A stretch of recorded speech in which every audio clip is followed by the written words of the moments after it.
Hi, everybody. Hello there. I'm Jerry. And I'm Linda, and this is Gizmo. We're the Village's Newcomers. Today is March 15th. It's time for another... Send us your questions, we've got your answers. Jerry and Linda's Mailbag Monday. I think you'll like today's edition. We're going to talk about some things that are very meaningful to villagers. If you stay tuned, you're going to hear us talk a little bit about the solvency of the villages. In other words, will it be here for a long time? And we're going to have a special shout out today in just a few minutes. And if you stay tuned until the very end, you're going to see what happened to Linda's bonsai tree. Oh. Let's get right to that shout out.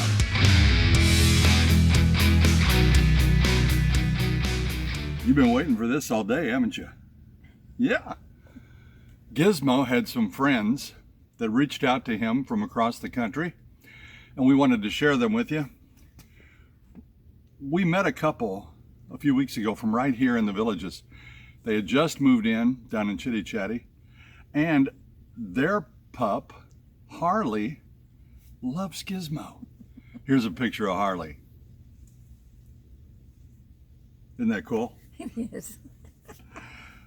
And just totally by coincidence, from Boston, we have a picture of Cookie. Gizmo, they like to watch you on TV. Isn't that amazing? From New York, here's a picture of Bandit and Melania. They're fans of Gizmo. And here's another couple of pups from New York, Sassy and Samson. Aren't they good looking? Oh my goodness. It's fun to see those photos of some of Gizmo's fans, and you can send them in to villagesnewcomers@gmail.com. Yesterday was a busy day. You want to tell them why you look so tired? Well, I'm not really tired. I'm just not used to all the busyness, but it's fun. We had 3 grandchildren show up yesterday, and their ages are 8, 7, and 5, and they're fun. They're just so much fun, but me and Grandma's not used to it. Well, you're going to love this. Tell them about your excursion to McDonald's for some Happy Meals. Oh, yes. Well, we went to McDonald's, and we were sitting waiting for the Happy Meals to come, and my glasses slipped off my face, and they landed right down in between the seats. And in the Kia, it's real compact right there, and you cannot hardly get your fingers down there, but I was determined to get those glasses. And guess what? It's something wrong with me, but I got my hand stuck in the car. What? What's happening? What's so funny? My hand is stuck in the car and I can't get it out. I couldn't get my glasses, and now it is, completely. It is never ever going to come out. You're going to have to cut off my hand. Between the seats, and I couldn't get it up, and it was quite an ordeal. It got to the point where I was scared, and it hurt, and it was not budging. Well, we have the grandkids in the car. What do you think about this, grandkids? Terrible? I'm trying to get my glasses. The kids got it, but no. It is not coming out. Yeah? Here comes the lady from McDonald's. Of course. It would not come up, and I used my right hand, which I went across my body this way, so I was end up down in that position for, I'd say, a good 10 minutes, maybe. I don't know, but it was... We were that close to calling the fire department. It was comical for the first 5 minutes, but the last 5 minutes, I started crying.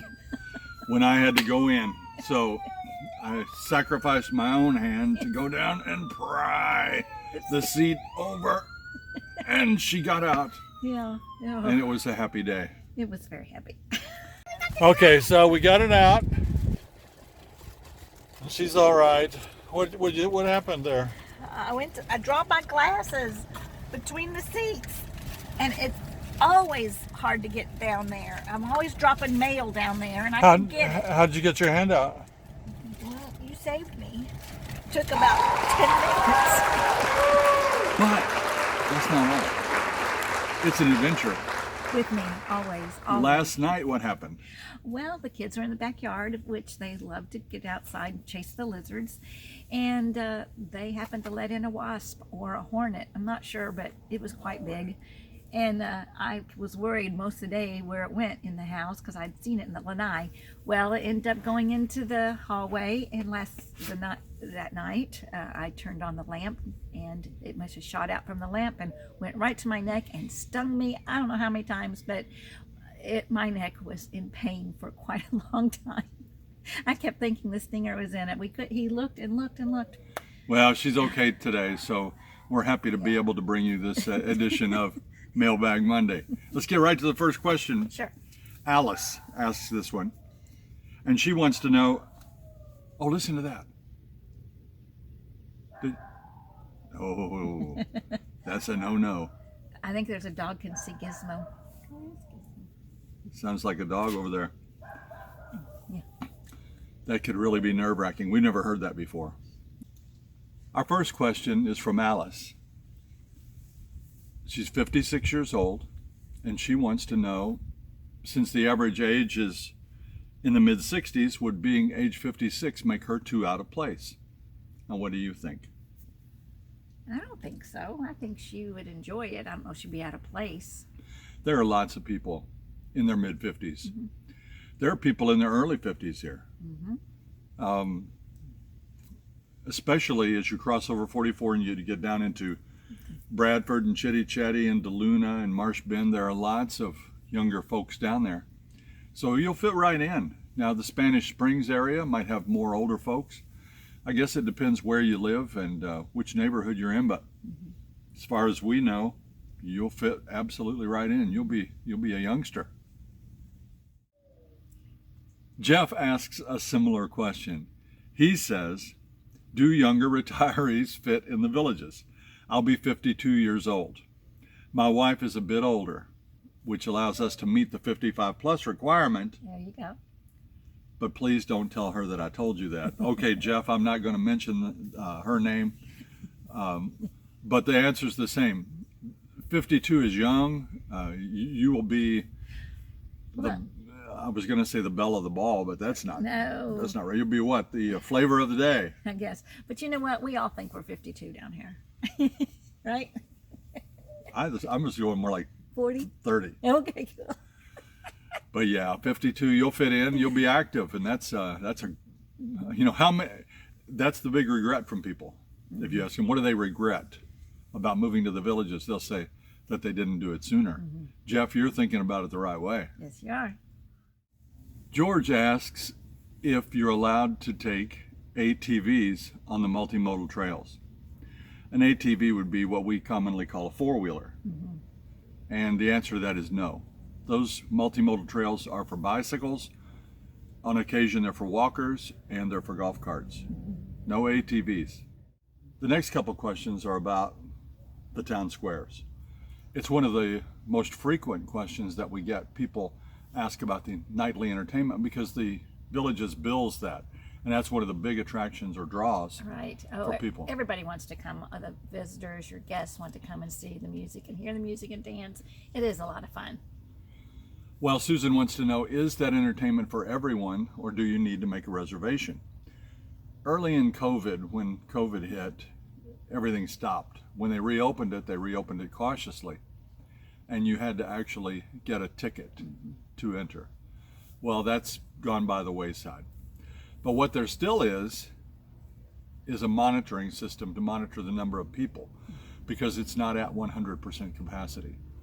So most nights it's just fine, it doesn't fill up. But some nights it does fill up, and they'll have someone on duty that will help us answer this next question. Why are there people standing in line waiting to get in? Can't anyone just walk in? Do you have to show an activity pass? Okay, that's from Joy and Chuck. You stand in line until people leave, they let people in. You can't get over the capacity. The only other time you might see people standing in line is right before they open. Before they open the town square, you may have people waiting to get in, but once it's open, you freely flow in and out until it's full. Right.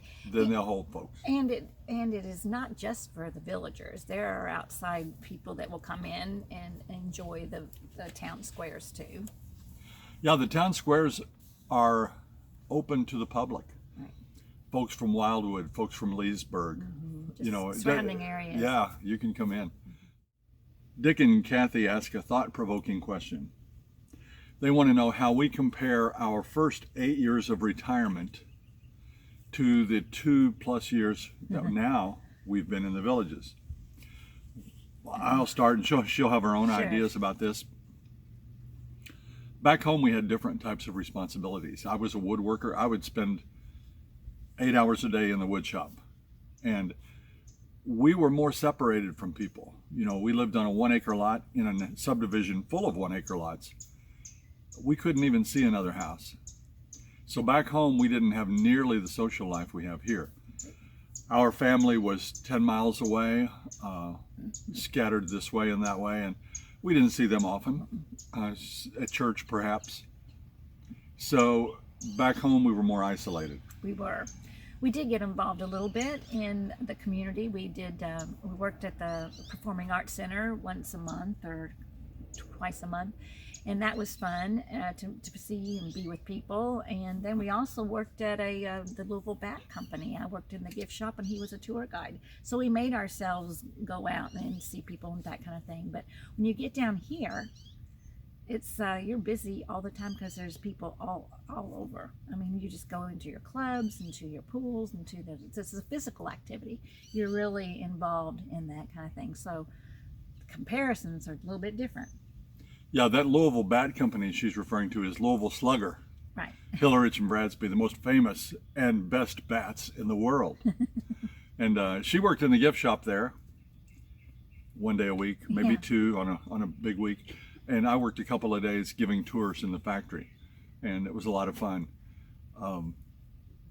Our life here is much simpler in many ways and more complex in many ways. We have to keep a calendar on our phone or on the refrigerator because we have stuff every day. Every day. She has samba, or she has bunco, or we'll play golf. And before COVID, I was into the athletic part about yoga and walk off pounds and all kinds of things that I was doing. So, and it's getting back to that. But yeah, I'm busy every day. I like to do one activity a day. Sometimes if I get two, it gets too much.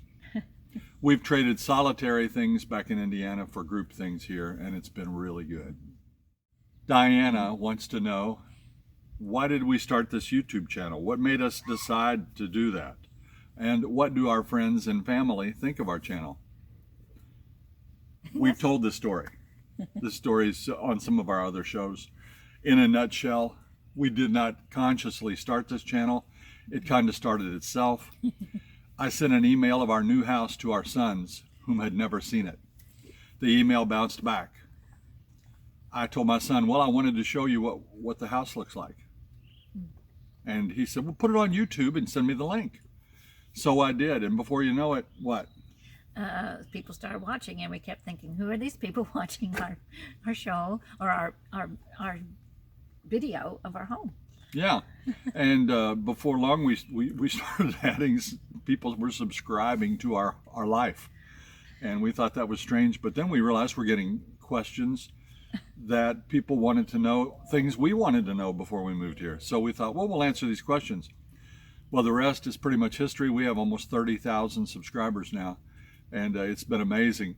But it was an accidental YouTube channel, and we're loving every minute of it, but we didn't intend to start out that way. It just happened. And what do our friends and family think? I think they think it's pretty good. Our families are watching. They don't comment very often, but they're watching. I mean, it's positive. I mean, sometimes I think the family thinks that we're cramming our Florida lifestyle down their throat through the blog. That's not our intention at all. No. We're just wanting to share, mostly with folks that are thinking about retiring in Florida, because we didn't know much about it. No. And it's a different life down here, and it could be for you, and it might not be for you. Right. But people are afraid of the hot weather. We want to tell them our thoughts on the hot weather. I don't like it. I like warm weather, Yeah. but the hot weather and the high humidity is not great. But it's no different than the super cold weather we got up in Indiana. You know, we stayed in the house during those times too. True. So it's a trade-off, but still the evenings are beautiful, the mornings are beautiful, and Yeah. you know, that's it. We'll get into more detail on that in another show in the future probably, and there's some in the past that you can look back on the archives and get, but we like it. We did. Elaine noticed that some houses in the villages don't have gutters. If the houses don't come with gutters, what are the benefits of putting them on? That's right. And by the way, do you hear the birds flying through here? A sandhill crane just went over and Yeah, a crow. They'll sit on top of the they're houses. doves and Listen, yeah. But many houses don't have gutters. The reason is back where we're from, there are basements. You're not going to find any basements here in the villages, or if you are, but I don't know where they are, because of the sand that these homes are built on and the water table. That's the problem with rainwater. It goes down the side of your home, down into your basement, or compromises the structure that your home is built on. That's not an issue here.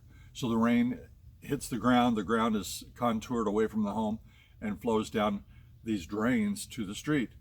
But some folks put in gutters because over your garage door, water can pour down, you know, like a river when it rains. So you don't want that when you walk in and out of your front door or your garage, so they'll put gutters in. We have gutters around the entire home here, and we like that just fine, bless you. But it's your choice, and I'm sure a guttering company could tell you why you need them. And people that Sure, they wanna people sell that don't have them, you know, they'll say we don't need them. Alan Janet asked, are there areas in the villages that dogs are not allowed? We don't really know of any. We don't know. This is a dog-friendly place. Businesses welcome dogs. Restaurants, of course not. Service dogs, okay, but that's a dog-friendly place. Your dog will enjoy it. That's what Gizmo. I asked him between questions, and he said yes, very friendly. Speaking of pets, we get a letter here from Bob, and Bob wants to know, what do you and others do with your pets when you go on vacation? Are there home visiting services or good kennels around? Like we said, it's a pet-friendly place. Oh, definitely. There are actually dog spas around here, which shocked me. You might pay a pretty price, and there's dog sitters. You're going to find a lot of places to take care of your dogs. That's right. Now that's something we get asked. Earlier you heard the question about comparing lifestyle. Back in Indiana, we had a local kennel that charged $10 a day to board Gizmo. $10. You're not going to find that in the villages. No. No, you might find 25, Yeah, that's for a regular sitter. but maybe not. I mean, it's going to be expensive. Yeah. But there are plenty of places, and if you read on Nextdoor or if you go to Talk of the Villages, Right. you can find Yeah. no shortage dog sitters. And thank goodness everybody loves Gizmo, and we have lots of people that want to watch him, but we don't travel too much. But when we do, we usually find a friend, and you can do that too. Lana asks, are yard sales and garage sales allowed in the villages? Is there a specific day or time for neighborhoods to have yard sales? I don't know about specific times, but I do see yard sales. There's one this weekend. I saw a garage sale sign on a corner of a street. So yes, we love those. And there are lots of estate sales here. And here's the thought-provoking question that I alluded to earlier. Joe asks, have you ever thought the family that built the villages would go bankrupt? And what would happen to the villages? I thought about that. I have thought about that on occasion, that things are so nice here. I mean, it's almost too good to be true. It's really wonderful here. And this family takes pride in the villages. What would happen if they weren't in charge? If they went public with it and they didn't retain any interest in the villages? That would be cause for concern, because things like these beautiful flowers at the entrance to every subdivision or every neighborhood. We call them subdivisions back in Indiana.